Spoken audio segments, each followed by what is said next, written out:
I had a deal with your friend Sarah Brennan.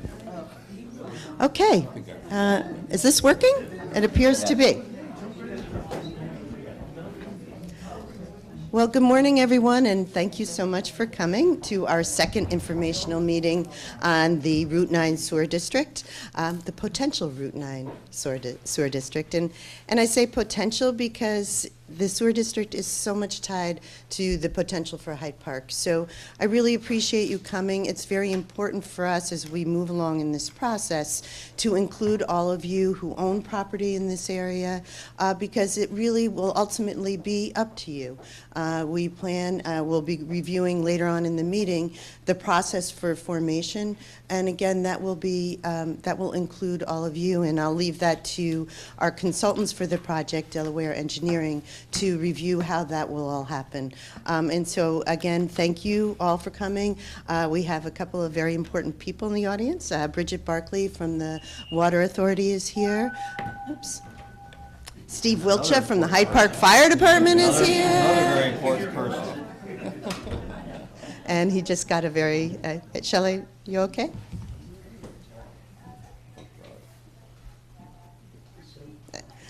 Okay, well, I think he's responding to a call right now. Thanks, Steve, for coming. And you can watch this on TV, on Channel 22, or on our website if you actually have to leave, like our fire chief, or for any of you who want to review the detail provided. So in addition, we have Senator Sue Serino here. So thank you so much for coming, Sue. And you're an extremely important part of this process. And thus far, actually, so important that you were able to obtain a commitment of $2 million from New York State for funding, for contributing towards the total price of this district. And I'll just review that all in another moment. But so the purpose of this meeting is really to review the legal process of forming the district, but also to provide greater detail than we did at the first meeting regarding the conceptual layout of the sewer district. We've been working hard and diligently to refine the infrastructure, the collection system, as well as the sewer plant. We have made a choice in selecting the location, which will be at Pinewoods Park, and the consultants will review that a little bit more carefully in a few minutes. And you'll see they've brought a lot of information with them, which will describe to you what these plants look like and how they can be integrated into our historic community. I just want to shortly turn this over to our engineers, because I know you're all business people and you're all busy, but just to quickly review where we are with the funding. The town board, specifically Emily Svensson and I, have been very hard at work obtaining grant funding to bring the cost of the district down. And so many of you have been down this road before, so you do understand that the district is paid for by only those people who receive that benefit. And so we have a total cost, and what we are seeking to do and have done is reduce that total cost, which would be borrowed by you, the district members, by grant funding. And so right now we are at $5.3 million in committed funds, one of which is $1 million that I want to make sure I recognize and that everyone sees the size of this check.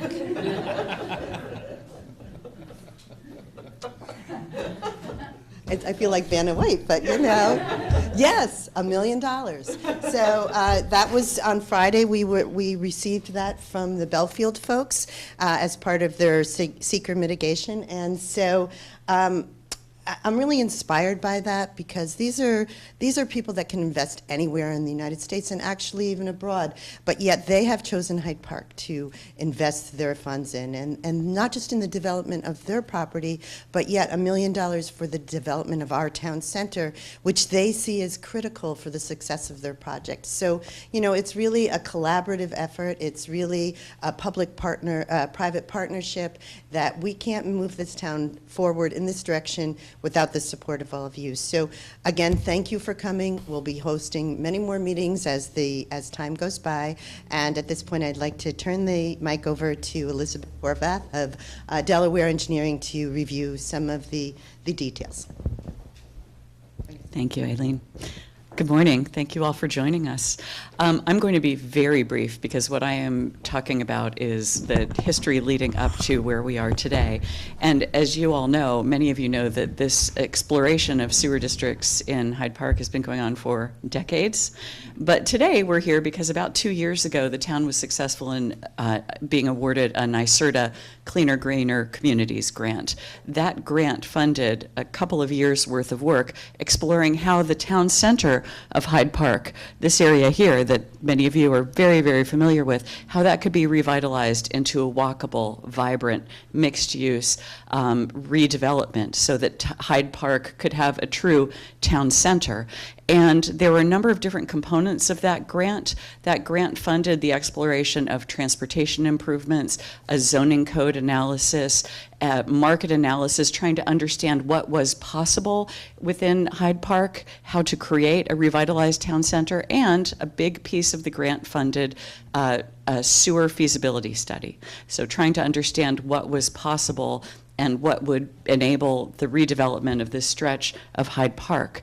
And because of that grant, we are now at the point where we saw that it actually is possible to create a sewer district in Hyde Park that would be able to enable a much more rich and varied set of businesses and development in that stretch of Hyde Park. But what we're really here to talk about today is what that sewer district would look like and how it's formed and what the steps are going forward. So with that, I'll turn it over to Brock Jusla, one of our engineers and partners. Good morning. So from a technical standpoint, your sewer district, the base sewer district encompasses the Route 9 corridor from Terwilliger up to Linden, and it basically picks up the commercials that follow along the Route 9 corridor.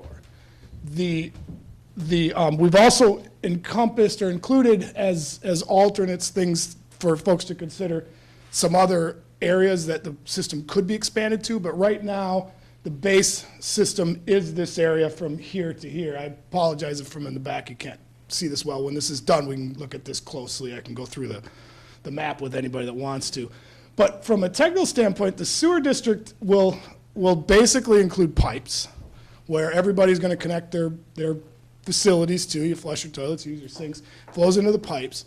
You're going to have two types of pipes in the system. You're going to have a pipe, most of your pipe is going to be gravity flow. It's going to be similar to the plumbing in your house where flush toilet, gravity flows downhill.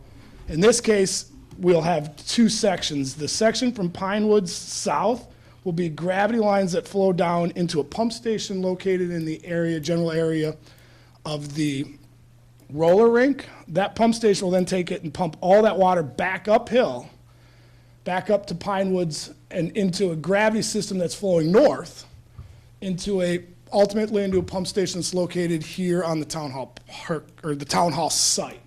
So now that's taking everything from the district. That will then pump the wastewater over to a wastewater treatment plant that will be located over at the Pinewood Park. That will then provide all the treatment. You will take that clean water, the wastewater will treat it in essence to drinking water standards. That will then discharge to the Crum Elbow Creek. So what you end up at the end of the day is everybody flushes their toilets, it flows into pump stations, ultimately ends up at the wastewater plant. You get clean water going to the Crum Elbow Creek. You do have some biosolids that ultimately get removed off site for disposal. That's your process. Now that obviously as you start doing that, we got rock excavation and it's a lot more complex to build it than that, but in essence, that's what it is. So now this kind of zooms in on what the site, the wastewater treatment plant site itself will be at Pinewood Park. So we would come up East Market Street. Here's the trail that goes through the park, the green lines. Right here is where there's a gate. If you have like a spot, you can park your car there. If you walk up the path, this area just to this side is downhill. Into this area is where we will site the treatment plant itself. This area works well. The topography allows us to kind of tuck the plant in there underneath. It's hard to visualize it without looking at it or looking at the contours, but the plant kind of tucks into that hill, so it kind of hides the plant from view. So as everyone thinks wastewater plant, everyone thinks you, right? Well, it doesn't have to look that way anymore, right? So here's just some examples of some of the other wastewater plants that we've done in the region. This one here is in Putnam County. This one was there's a lot of high-end homes around it. The owner wanted it to look like a horse barn. And I wasn't sure how well we pulled it off until somebody, while we were in there working, showed up and tried to sell us hay.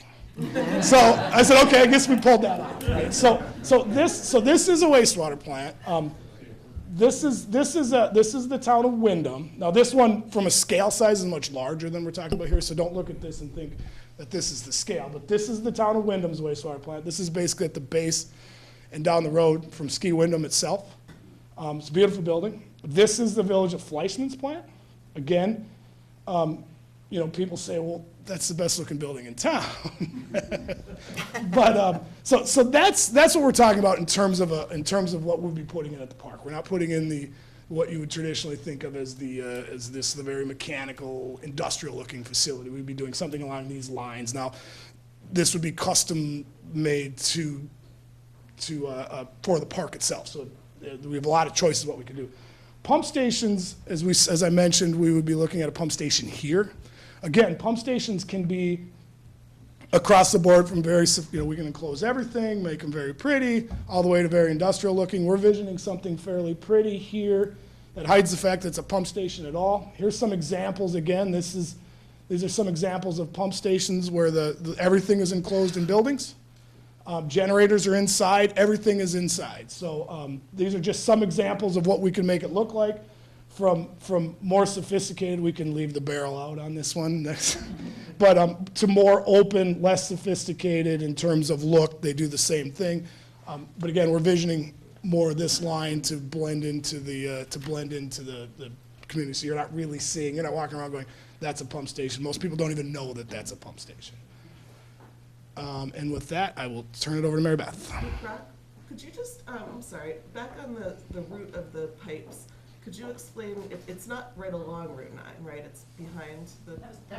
Yes, so the concept, the design would be that we would be working to obtain easements and put the collection system away from Route 9 behind the buildings. We do that for a couple of reasons. The first reason is that building in the Route 9 corridor in DOT right away is very expensive. The project's very expensive already. That would just add costs that would just add a lot of costs. The second reason is that most of the buildings are tied up to the corridor, and their septic systems are in the back now. So if we were to run pipes along the front of it, now you've got to get in there, change all your plumbing to get out the front of the building. Now to make the connection, now you're out in the DOT right away as well. So this, in our experience, has just been, this is a much better way of doing it from both from the town standpoint, from a cost standpoint, as well as from a property owner standpoint. So you do that on both sides of Route 9? Up to a point, to here, as we get down into this area, and if you went afterwards, I can go through this and you can look at this in detail, but this area, like Watts in that area, we would only be on one side of the road. But as we get up into the commercial area, we would be on both sides of Route 9. So from Cromwell north, we would be on both sides of Route 9. Excuse me, Brock.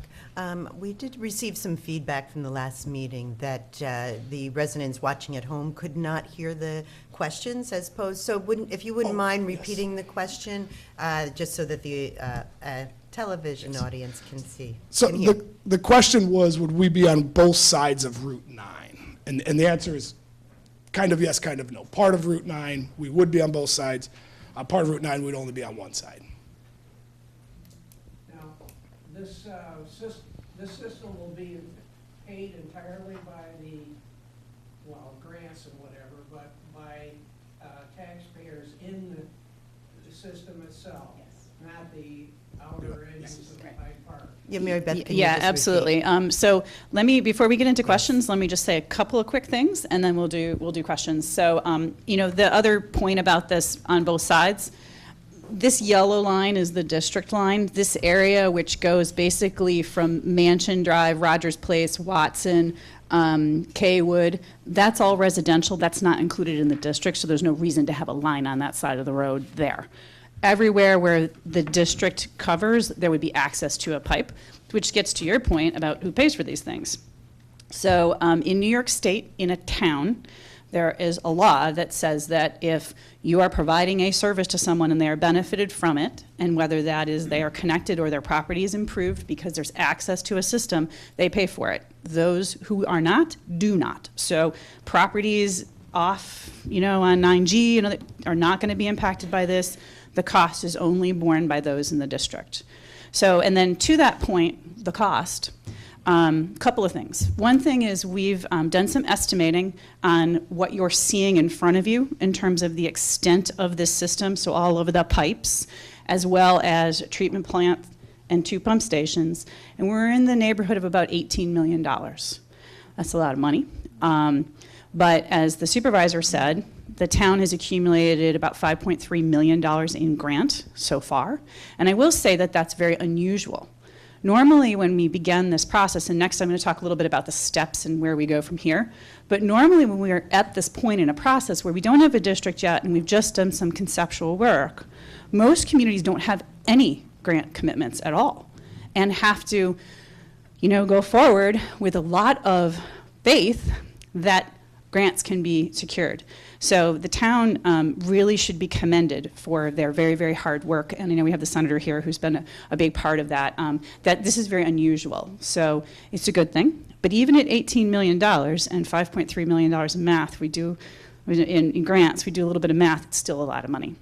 So one of the steps in our process, and this will be coming up in the next month or so, we'll be outlining the method for how that would be paid for. So there's 2 components. There's the operation and maintenance of the system, and you have to pay to keep the lights on and the people who operate the system and those kinds of things. It's one part of it. That's typically or often done on a consumption basis. How much water do you use? How much water do you discharge equals the cost that you pay. A little bit, you pay a little. A lot, you pay a lot.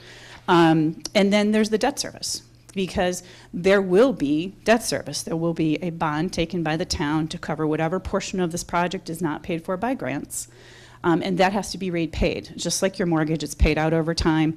Typically, it's a 30-year repayment schedule. And so the town is doing a number of things in that respect, working very hard to try to secure low-cost financing, which is available through a number of different programs, but also, again, looking to see how can we economize on this project without forsaking future opportunities, and also, are there more grants that we can look towards? So the grants that have been accumulated to date have been grants that were able to be secured without forming the district, but there are a number of grants that we can't even apply for legitimately until we have the district formed. So what's the district formation process? So first thing to know is these things are like trains. If you've ever been on a train, generally speaking, you get on and it takes a really long time for it to get started, and it takes a really long time and eventually it gets going. That's kind of the way these processes are. This will not sneak up on you. It takes a very long time to get these things done. We're looking at a schedule to get the district formed and completely buttoned up that takes us well through 2019. So that it's a long process. So what do we do? So far, we have, and I think this is it, we have an engineering report, this big thing, that went through, and Brock did a lot of math and figured a lot of stuff out to say this is buildable. So we have that.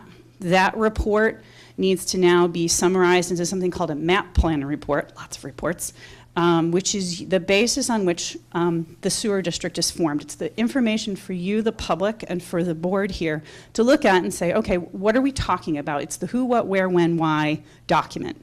It outlines the extent of this district. It specifically lists who's in the district.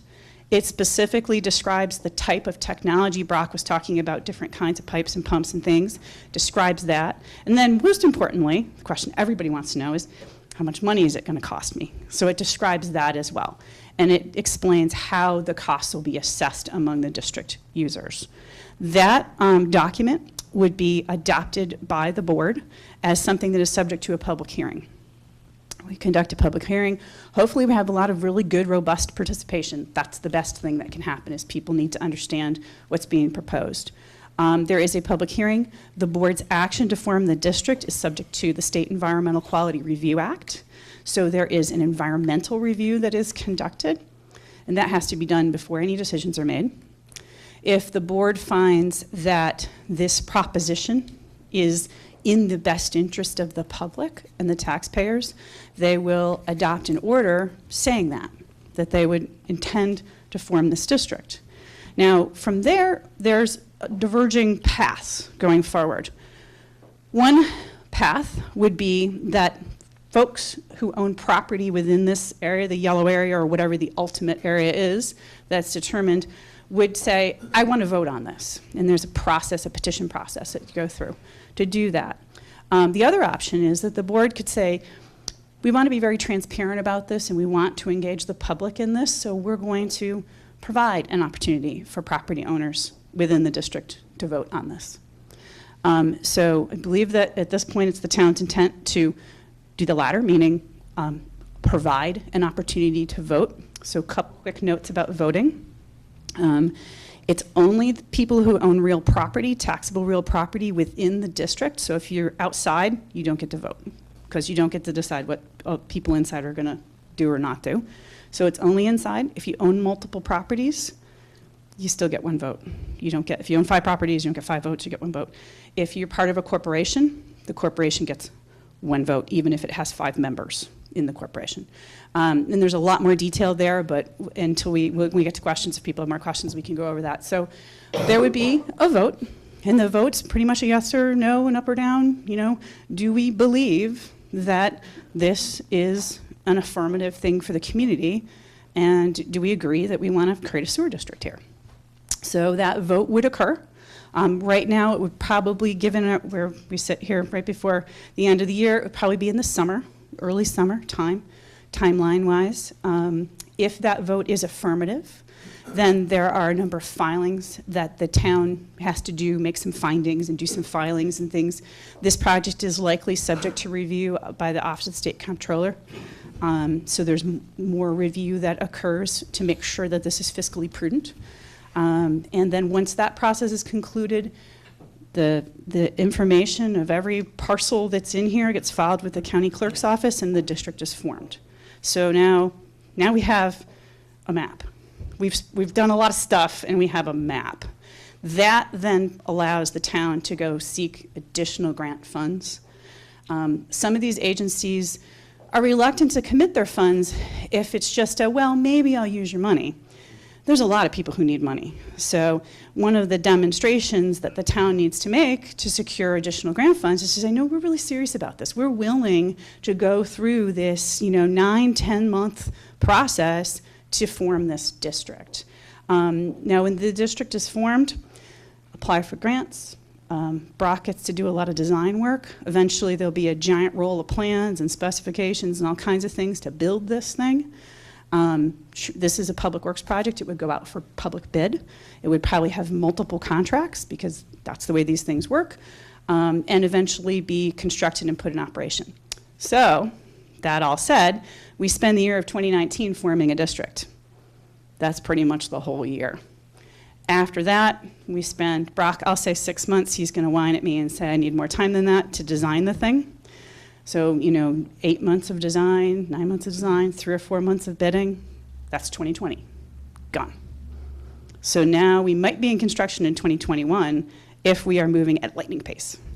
So, as I said, these are like trains. It's a long, slow process. And then we probably need at least 2 seasons to get through a construction project of this magnitude because it's pretty invasive. It's in people's properties. So that's kind of the big picture. And so now questions, yeah. Yeah, some of us skipped out of work and we got to get going. So Mhm. I'd like to ask some questions. Sure. Yep. Some other people might too. I've got a property in the district and I've just put in a new $10,000 septic system that is going to be adequate for the next 20, 30 years, easy, because I've got good bank run gravel. Mhm. And there's no problem with it. How do I get out of the district? Because I don't want to be paying more taxes than I am now. Right, so there's a couple of things. Mary In- Beth, can you just repeat the Yes, question? so the question was, I have a property in the district, and I just put in a septic system, and it cost me a lot of money. So can I get out of the district? I don't want to pay the taxes. I anticipate my septic system will be good for a very long time. So that's the question. So there's a couple of things about this. One of the reasons I wanted to explain the process is so that you would appreciate that there's a lot of steps. One of those steps is that map plan and report.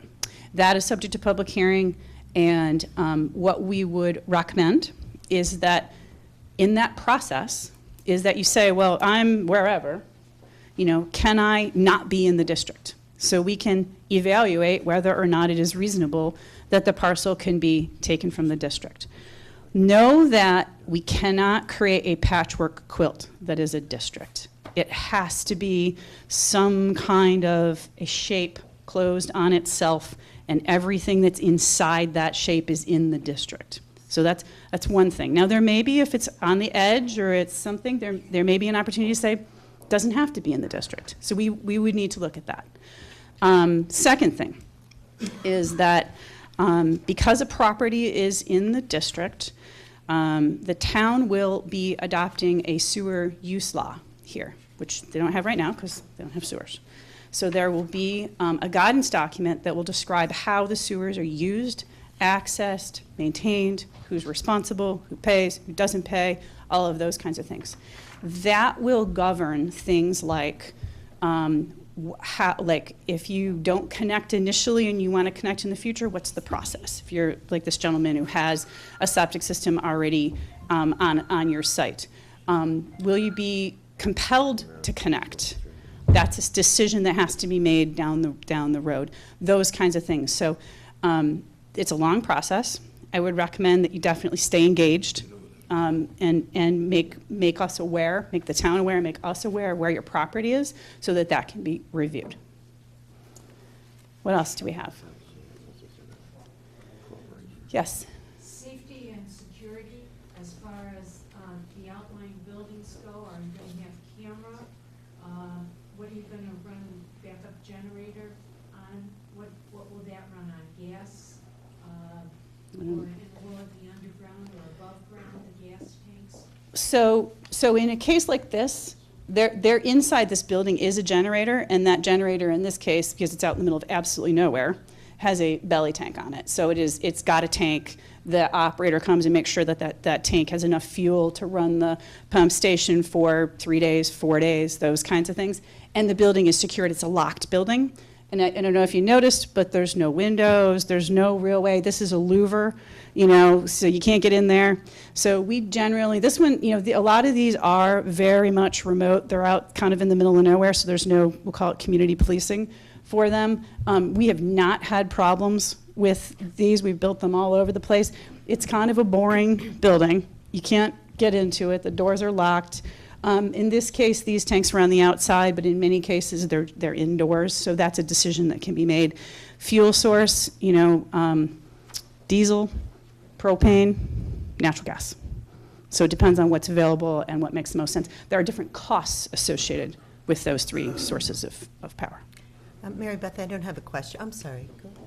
Okay. I just want to ask you to review a little bit about the location in Pine Woods Park, because you didn't really identify there's actually an extra step that we will need to take as part of that, that we will have to, when you take parkland, you have to seek approval from the state, and we'll be asking the senator to sponsor this legislation for alienation of parkland. And so what we will do as part of that process is create additional parkland to counter the effect of taking this approximately 2-acre piece out of Pine Woods to utilize for infrastructure. So we've actually done that process before when we worked with the Water Authority to transfer our 8 water and sewer districts to them. We went through that alienation of parkland process, and it is just another layer, another aspect of making this project happen. So I just wanted to, I know that there will be people out there just wondering, well, how are you going to take that out of the park? And we have informed the Rec Commission and invited them, so they're part of that conversation too. And just quickly, we did spend quite a lot of time, actually a lot of time, looking at locations for a wastewater treatment plant along the corridor. You know, it doesn't have to be in the district. It can be on an adjacent parcel. It can be, but you start getting into cost because you've got to run a pipe to get to it, and that starts being, you know, costly. We looked at a lot of different options along the corridor, and frankly, we were challenged.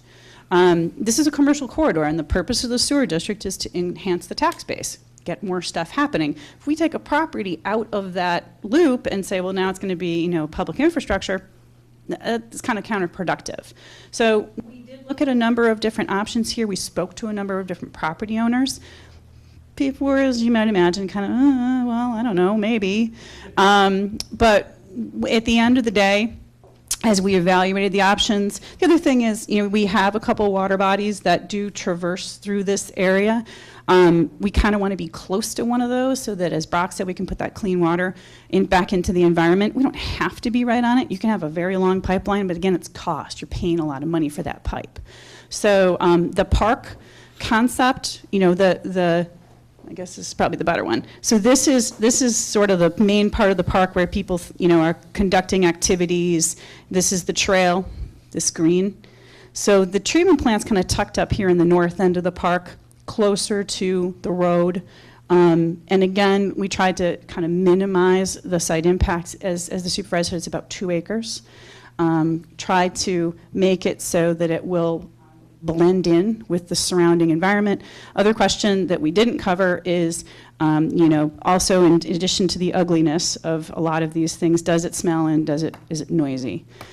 So these facilities, no odors, really. I mean, it is a wastewater treatment plant, so it is not going to smell like a florist shop. But if, to the extent that it does smell on occasion, a well-run treatment plant is going to smell like tilled earth. That's pretty much what it's going to smell like. And that's sporadic. It's not all the time. It's not constant. And noise, that's the reason it's inside a building. So they're not noisy. And as the supervisor said, that alienation of park proper process we would anticipate unfolding through 2019 as well. So, yeah.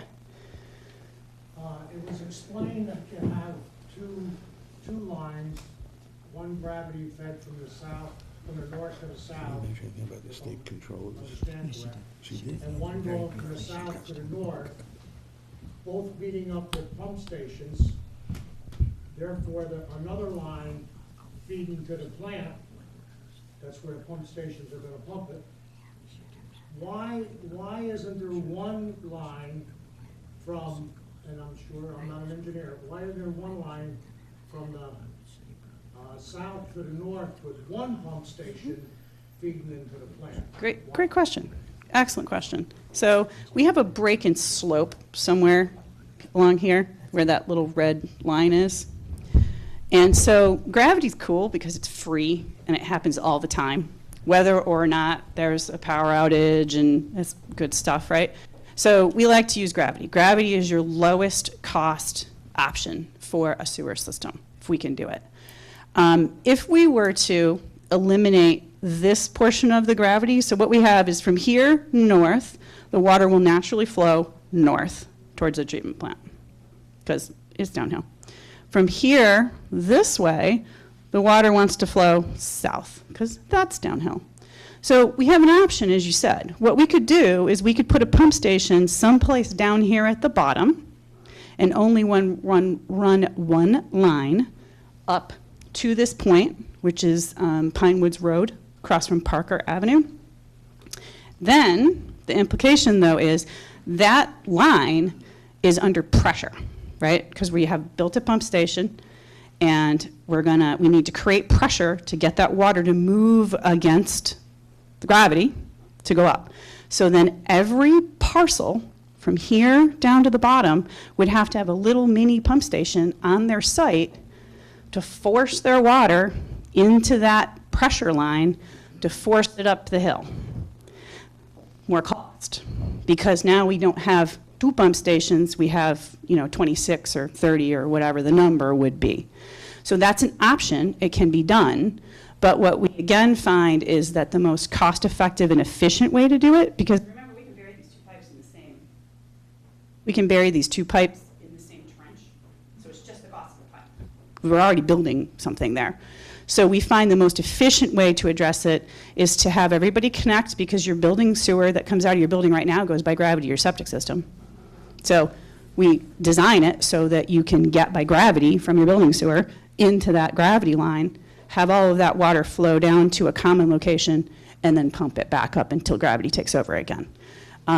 So it can be done, and a lot of times you'll see, like if you have a lake, and there's a sewer system in a lake area, very often everybody has a little pump because the houses are all right down the lake and the wastewater line is up on the street, which is usually at a higher elevation. Everybody has a little pump. Those little pumps create the pressure that then directs the wastewater. That can be done, but in this case, this is a more efficient design. This also allows for easier future connections. One of the goals of this project is to encourage more development and more infill here. Gravity connections are substantially cheaper than connections that involve little pump stations and force mains. So that's the reason. Yeah. Maybe your engineer might want to answer this one. You mentioned a generator at the processing station. Is that a backup generator?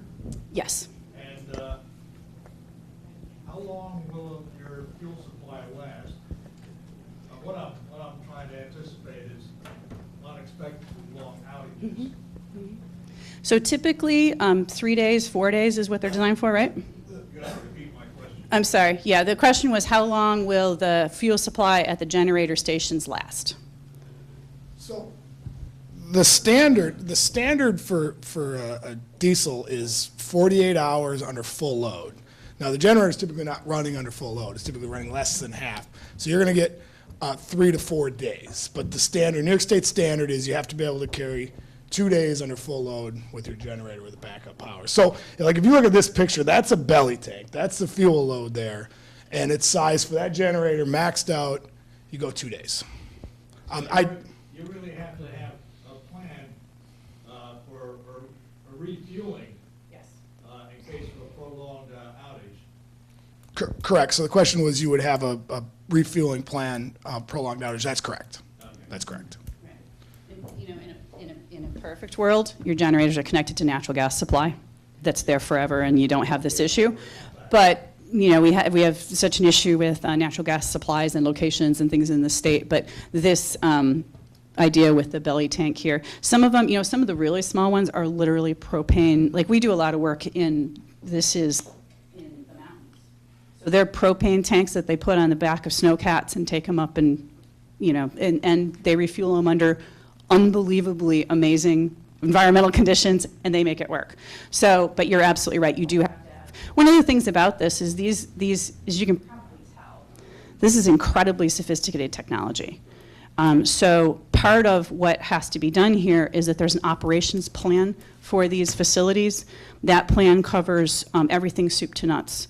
It covers, what happens, do we have a spare pump when a pump goes down? If not, how do we get somebody here to fix the pump? These things are built with redundancy so that there's always an extra something that can be run so that they stay in compliance. Those kinds of things. The personnel who operate these kinds of things are highly trained and very capable people. So it's a pretty sophisticated kind of thing.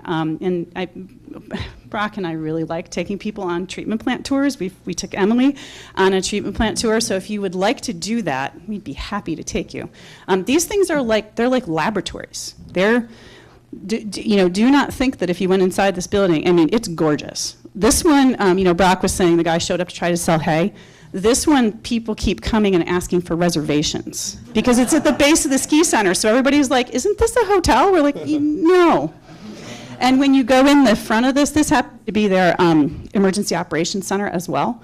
So when you go in this door, you're in a beautiful conference room with flat panel television. It's got its own water supply, the whole thing. It's gorgeous. And people are like, what do you mean? We're like, well, it's really just a conference room. Behind that is a treatment plant. So I don't want to interrupt because I know you all may still have questions, but I know one of the questions you will probably ask are what the next steps are. And as part of that question, when am I going to find out how much this will cost me, right? I mean, that's got to be at the forefront of most people's minds. So it is our anticipation that we will be holding another meeting in January. And at that time, we will have refined the per property cost. Would you agree that's accurate, Mary Beth? And, part of that is because we're still digesting options. And I think that, if I were part of the district, I would want to know, well, what if there's new information that comes in? How will the town react to that new information? What if there is an additional grant award from the state? Or, are there other options the town can be exploring? So, as part of what Mary Beth described as the process, in order for us to actually obtain more grant funding, we do have to conclude this map plan and report process. But if at any time there is additional information that comes in and we want to revamp that, then we can amend our map plan and report and work in that new number for either grant funding or, maybe, God willing, there'd be a major project that would come in and there, might influence how this is all going down. So I just wanted to make sure that everyone knew that, A, we plan to have per property costs in January. We'll be hosting another meeting. And B, that there is still an ongoing process based on your input and other information that comes from other sources. What would be the cost from the southern part to that additional area?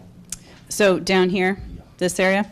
So, so this, and it may be very hard to see from a distance, the yellow represents the district that we've been sort of conceptualizing and that we're doing our work based on. However, there are other areas that could be served. And there are a number of different ways that could happen depending on participation of the property owner. One of those areas is down here. This is the library and FDR site. Over here across the street, the brewery, a bunch of other commercial stuff. This is the old drive-in for folks to kind of be oriented. This property is now in the hands of a land trust, I believe. So it's not subject to development. This property is also in the hands of we'll call it a land trust kind of situation, also not subject to development. So this has kind of been one of those.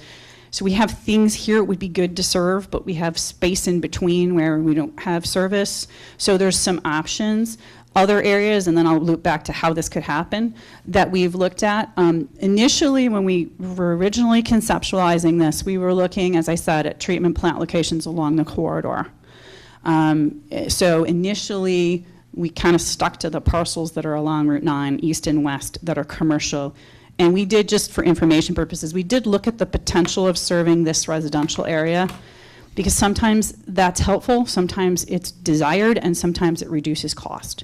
In this case, it does not appear as though these property owners are in need of a sewer system and did not reduce cost. So in case anybody wonders, we looked at a lot of different options.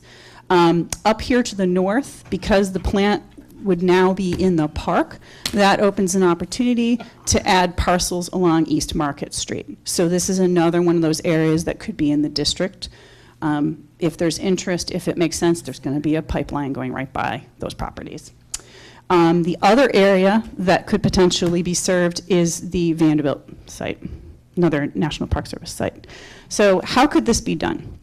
In one option would be the district simply gets bigger and includes some of these areas. Now, the National Park Service sites can't be in a taxing jurisdiction because we can't tax them because it's the federal government.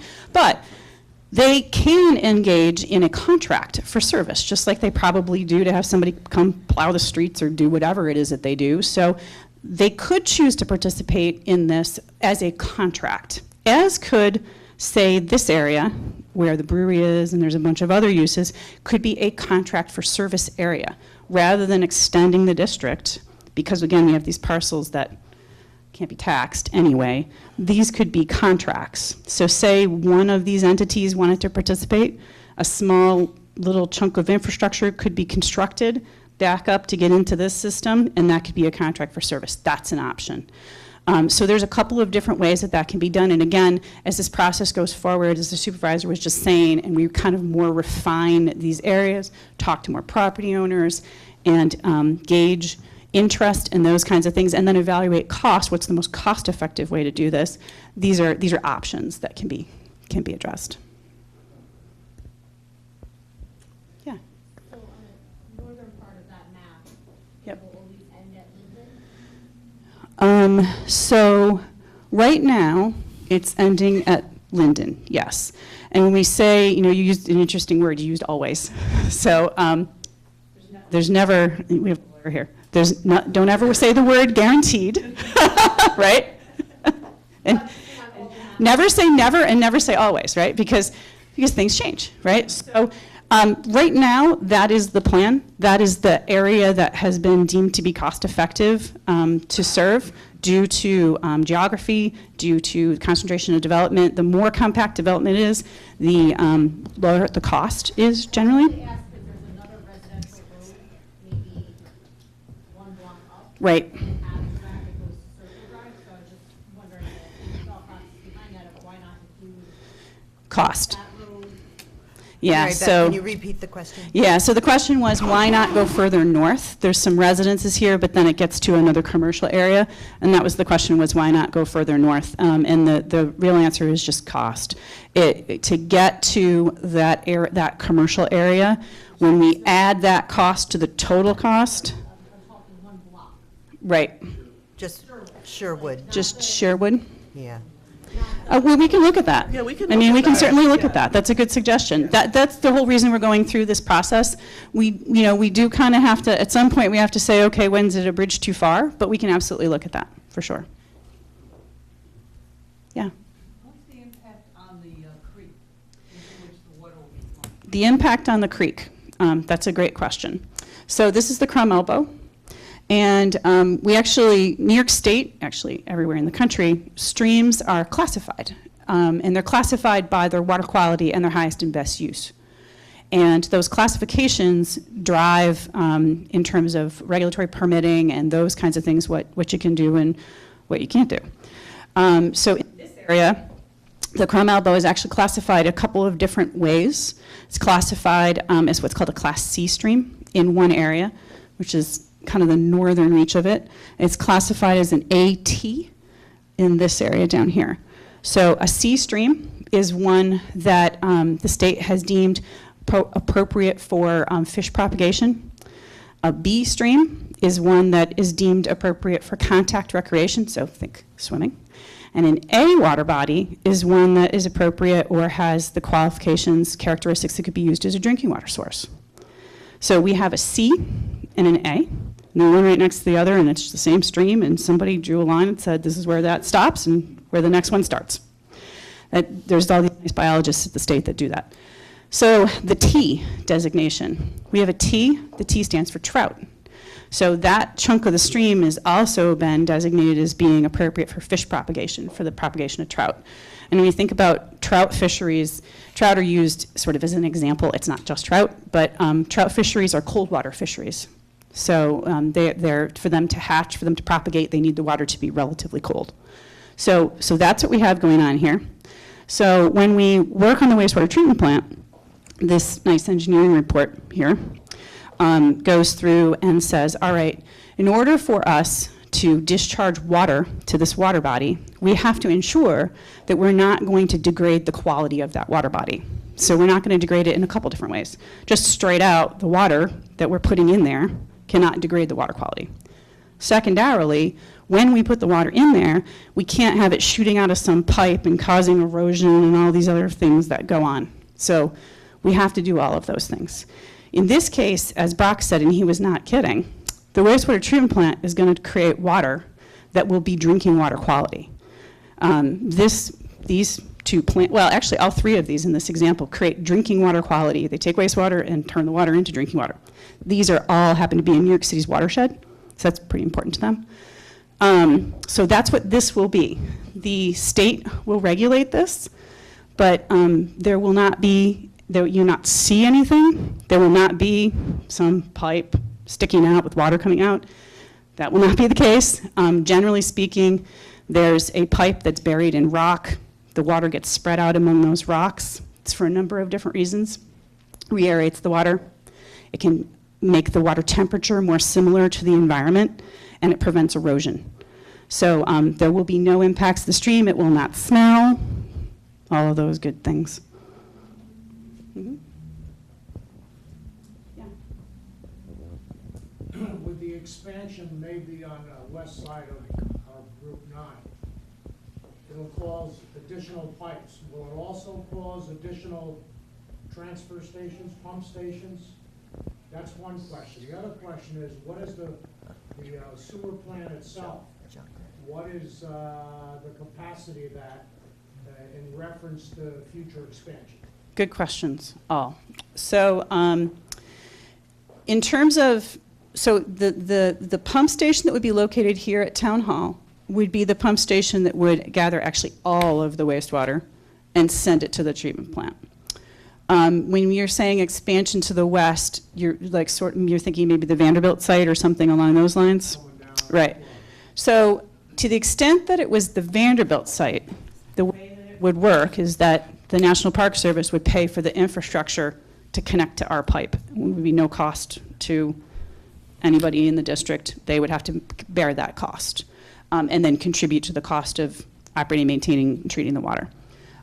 If there was as we went further north, as was being suggested a few minutes ago, we would evaluate that and see from a topographic perspective, would we need another pump station? How would that work? We would have to figure that out.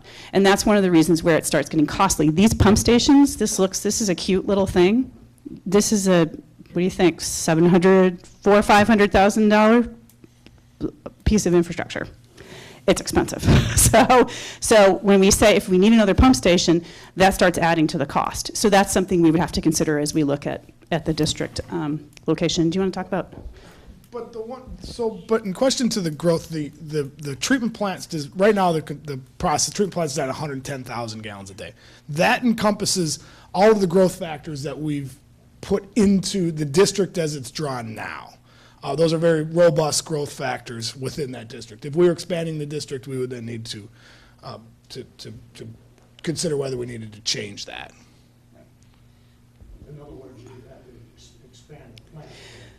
Right. So when Elizabeth referenced earlier that we did a planning study, we took, year and 18 months, something, do a planning study. One of the things that we did in that planning study was we looked at this area and said, not just what do we see there today, but what could be there. What is permitted by the zoning? What is reasonable that could actually be constructed here? And the value that Brock is talking about, that 110,000 gallons a day, takes that growth potential into consideration. So if in the future, the treatment plant, we needed to make it bigger, there are, the technology is a type of technology that, and we're planning this site, wherever it went, to allow for those types of expansions as cost effectively as we can. But one thing to know about wastewater treatment plants, so the treatment plant has essentially 3-4 parts, right? There's sort of a mechanical part, take out big chunks, yummy. That's the first thing that happens. Second thing that happens is biological treatment. So bacteria consume the organic material in the waste, and that's what treats the water, right? Third part is sometimes filtering that water to make it super, super clean. And the fourth part is disinfecting it in some way to make sure that we're not putting organisms into the environment that could be harmful to either human health or the environment. So those are the parts. That mechanical part, that's the part you kind of, it's like the front door to your house. You kind of want to size that for whatever you think you might do in the future because it's mechanical and it kind of can function under a lot of different conditions. But that second part, that's the tough one. Biological part, you have to right size it. It can't be too little because you won't get effective treatment, and it can't be too big because you won't get effective treatment. So we look at that part of the plant as being the part that may in the future have to be expanded. We design it so it functions under a range of flows, and it ensures that you're always in compliance with your permit to discharge the stream, but we can't make that too big. It will not work well. And we want to make sure, one of our things is we need this to be durable, sustainable, long-term, and compliant. So We plan it so that if we had to, it could be made bigger in the future, but in the short term, we right size it for your demand. So that's the long and short answer, yeah. One question.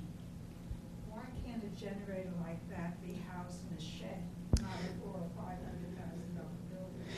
So it can be housed in a shed. This little operation down here that you see is what's actually inside this building. So it's more than a generator. Underneath here, underneath this, there's a big tank. That's where the water comes into. There's pumps, controls, all kinds of different things.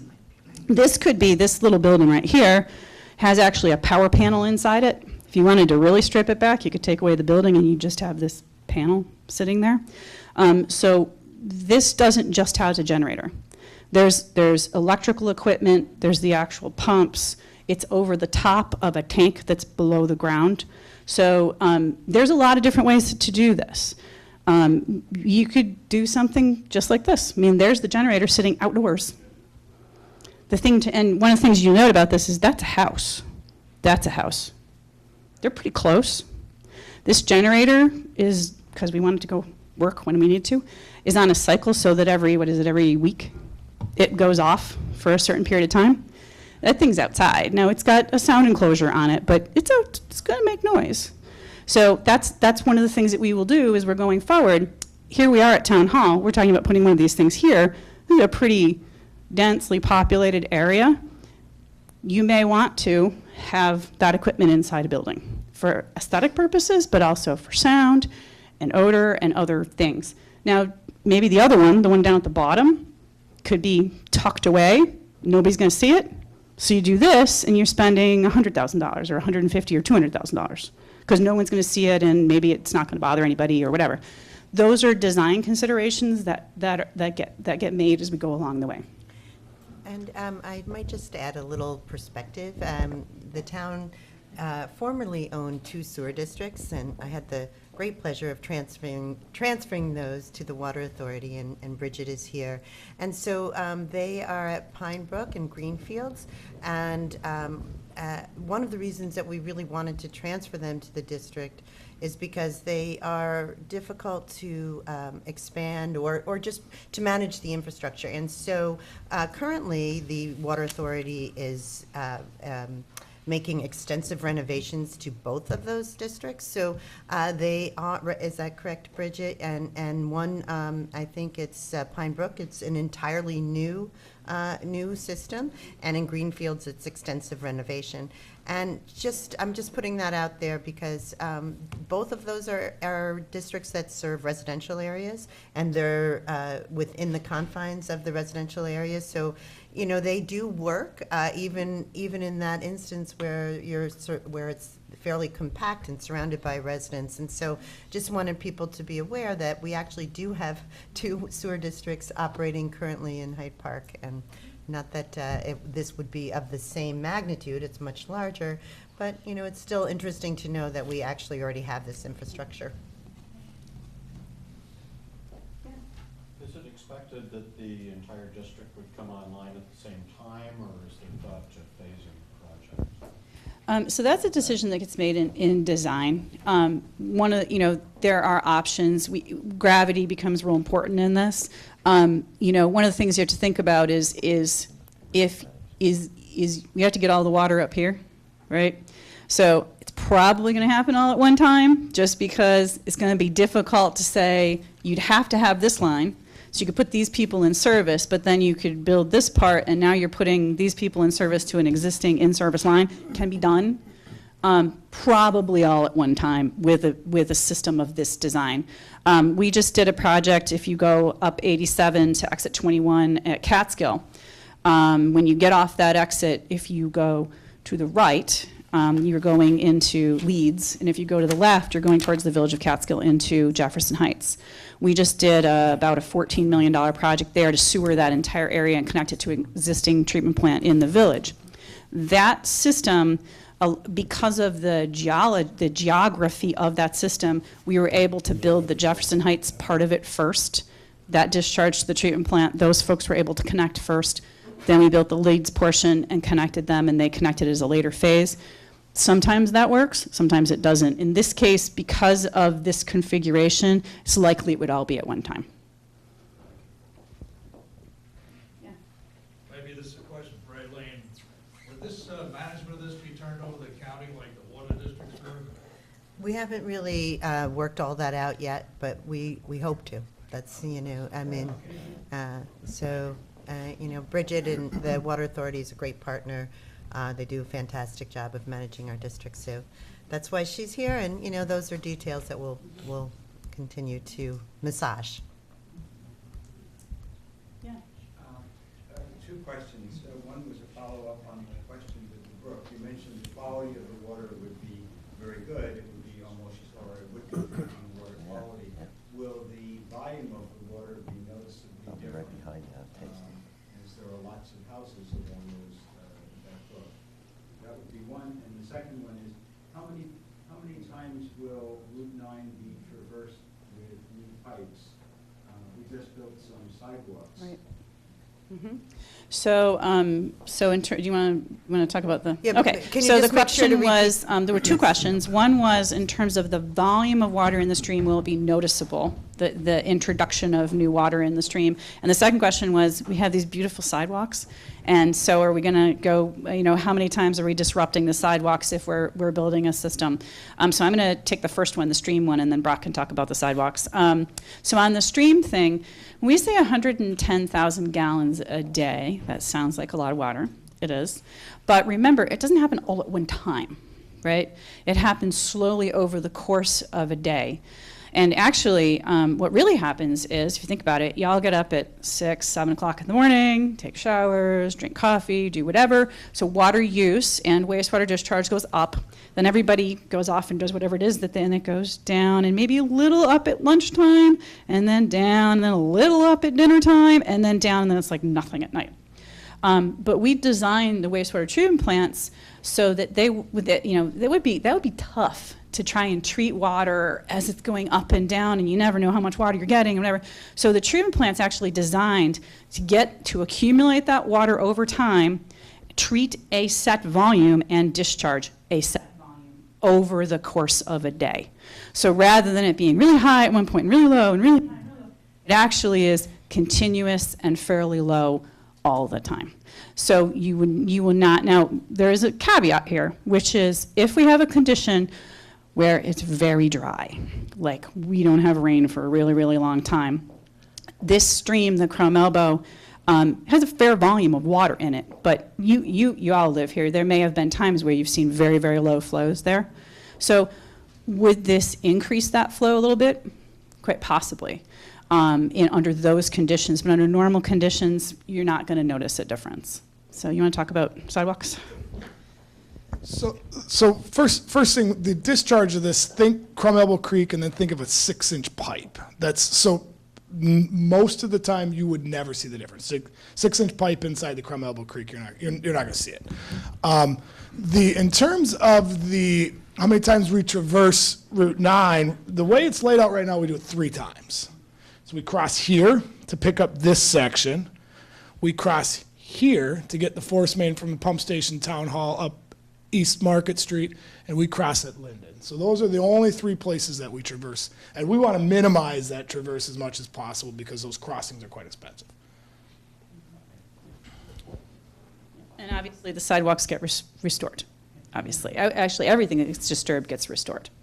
So, yeah. What is the approximate cost for if there is residential and or commercial wanting to hook up to the system? Good question. So the question was, what's the cost to actually make the connection from your building to the sewer system?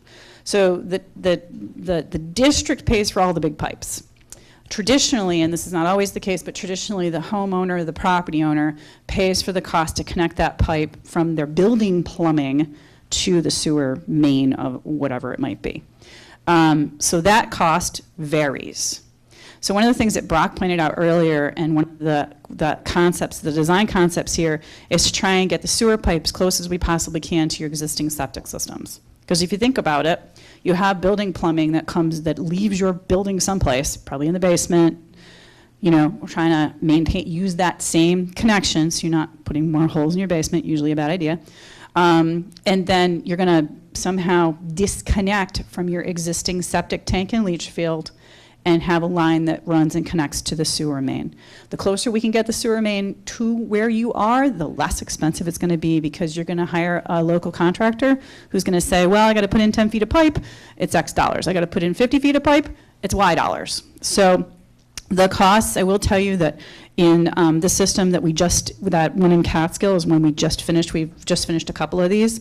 The cost there was around $3,000, about $3,500, something like that was the average cost. That's a residential district. So it's the same kind of deal. Everybody's septic system went one direction, so we put the pipe as close as we could to them, and people had to hire contractors to connect. If you're really, really far away, it's more pipe. So that's something to be thought about. We have a lot of properties here where they're very large properties with big buildings set in different locations. So that would be something that we encourage the property owners, and we help people with this to figure out, okay, what's the most cost-effective plan? How do I not put a pipe where later on I want to put a building? So you don't want buildings built over the top of pipes, those kinds of things. So we can kind of help with that. One of the steps we didn't talk about in this when we get into design is we will literally, every property owner will get a little letter with a little map of your property that's going to say, please get out your arts and crafts day and draw for us where your septic system is today, and tell us where do you want your sewer connection to be. Or if you have vacant property, where in a perfect world, where would you like this little connection that we will leave for you to future on connect, where do you want that to be? So it's a pretty detailed process, really, that really eventually gets to a very granular level in terms of actual properties and where's your septic system, where's the pipe come out of your building. So on a final note, I hope everyone has signed in and provided their email.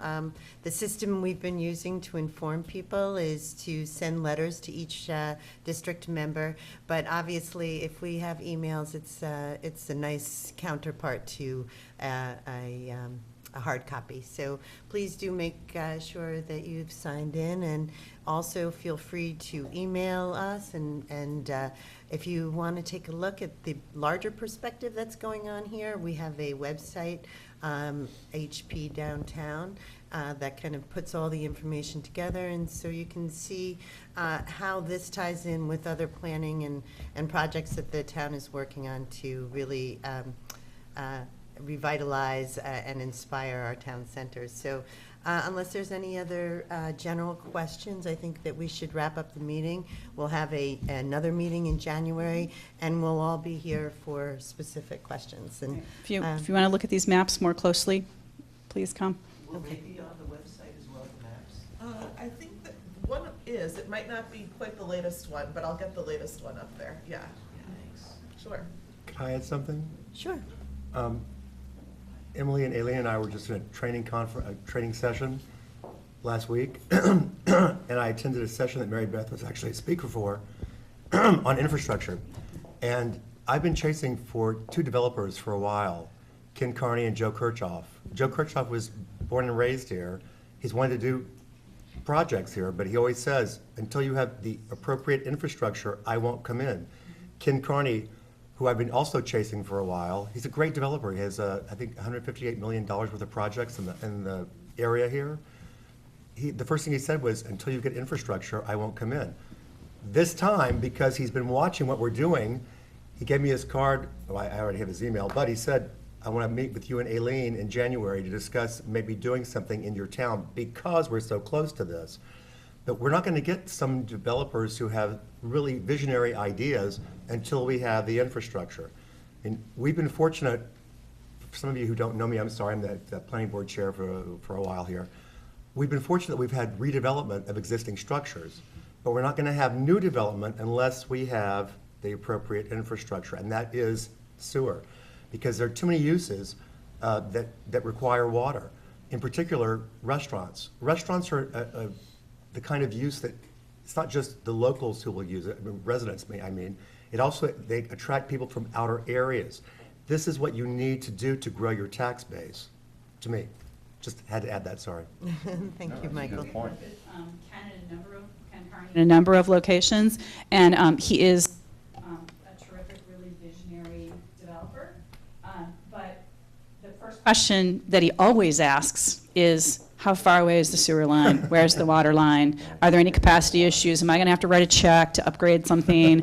You know, blah, blah, blah. But think about it. So the kind of projects that he built are transformative community projects. At the end of the day, though, he's not a not-for-profit. It has to make sense. It has to pencil. And these issues are what prevent these projects from moving forward, these kinds of things. So, for what it's worth. Okay, well, thanks everyone for coming. Emily, did you have anything you wanted to add? not Okay, feeling so Emily's well not today, feeling so. so well today, but really, thank you for coming. We'll be keeping up the public information, and we hope to continue with the feedback. Thank you.